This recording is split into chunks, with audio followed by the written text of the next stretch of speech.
जहाँ त्रेता युग में श्री विष्णु ने राम के रूप में अवतार लिया था, वहीं द्वापर में भगवान श्री कृष्ण को विष्णु का अवतार माना जाता है। श्री कृष्ण की 8 पत्नियां थीं: रुक्मणी, जामवंती, सत्यभामा, कालिंदी, मित्रविंदा, सत्या, भद्रा और लक्ष्मणा। इनमें से सत्यभामा को अपनी सुंदरता और महारानी होने का घमंड हो चला था, तो दूसरी ओर सुदर्शन चक्र खुद को सबसे शक्तिशाली समझने और विष्णु वाहन गरुड़ को भी अपने सबसे तेज उड़ान भरने का घमंड हो गया था। एक दिन श्री कृष्ण अपनी द्वारिकापुरी में रानी सत्यभामा के साथ सिंहासन पर विराजमान थे और उनके निकट ही गरुड़ और सुदर्शन चक्र भी उनकी सेवा में विराजमान थे। बातों ही बातों में रानी सत्यभामा ने व्यंग्यपूर्वक लहजे में पूछा, हे प्रभु, आपने त्रेता युग में भगवान श्री राम के रूप में अवतार लिया था। सीता आपकी पत्नी थी, क्या वे मुझसे भी ज़्यादा सुंदर थी? भगवान सत्यभामा की बातों का जवाब देते उससे पहले ही गरुड़ ने कहा, भगवान, क्या दुनिया में मुझसे भी ज़्यादा तेज गति से कोई उड़ सकता है? तभी सुदर्शन से भी रहा नहीं गया और वह भी बोल उठा कि भगवान, मैंने बड़े बड़े युद्धों में आपको विजयश्री दिलाई है, क्या संसार में मुझसे भी शक्तिशाली कोई है? द्वारकाधीश समझ गए कि तीनों में अभिमान आ गया है। भगवान मंद मंद मुस्कुराने लगे। वे जान रहे थे कि उनके इन तीनों भक्तों को अहंकार हो गया है और इनका अहंकार नष्ट होने का समय आ गया है। ऐसा सोचकर उन्होंने गरुड़ को कहा कि हे गरुड़, तुम हनुमान के पास जाओ और कहना कि भगवान राम माता सीता के साथ उनकी प्रतीक्षा कर रहे हैं। गरुड़ भगवान की आज्ञा लेकर हनुमान को लाने चले गए। तब श्री कृष्ण ने सुदर्शन चक्र को आज्ञा देते हुए कहा कि तुम महल के प्रवेश द्वार पर पहरा दो और ध्यान रहे कि मेरी आज्ञा के बिना महल में कोई भी प्रवेश न कर पाने। सुदर्शन चक्र ने कहा, जो आज्ञा भगवान। और भगवान की आज्ञा पाकर चक्र महल के प्रवेश द्वार पर तैनात हो गया। इधर श्री कृष्ण ने सत्यभामा से कहा कि देवी, आप सीता के रूप में तैयार हो जाएं। और स्वयं द्वारिकाधीश ने राम का रूप धारण कर लिया।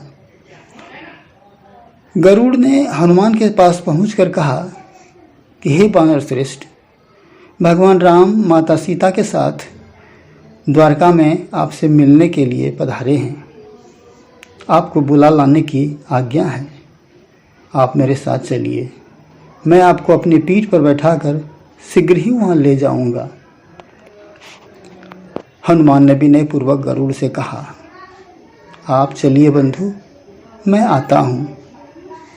गरुड़ ने सोचा, पता नहीं यह बूढ़ा बानर कब पहुँचेगा। खैर, मुझे क्या, कभी भी पहुँचे, मेरा कार्य तो पूरा हो गया। मैं भगवान के पास चलता हूँ। यह सोचकर गरुड़ शीघ्रता से द्वारका की ओर उड़ चले।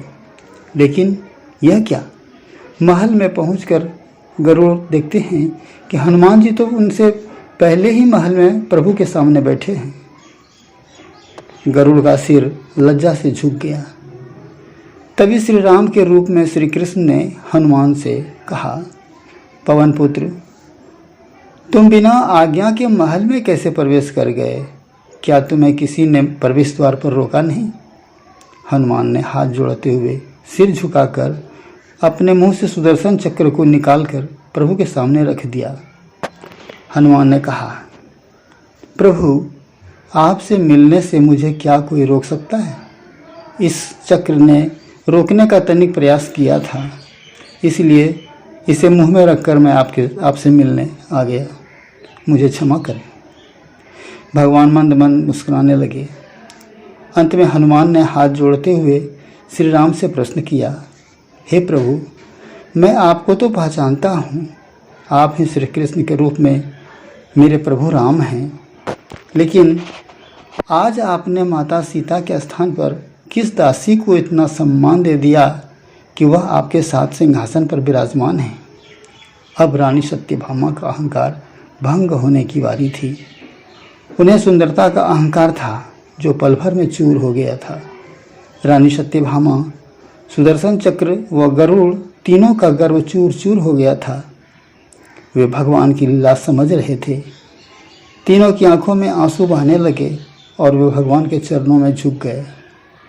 भगवान ने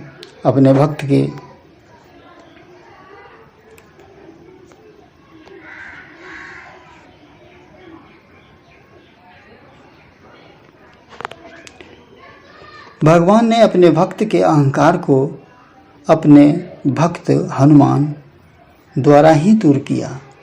लीलाधारी प्रभु श्री राम जी को कोटि कोटि नमन। जय श्री कृष्ण।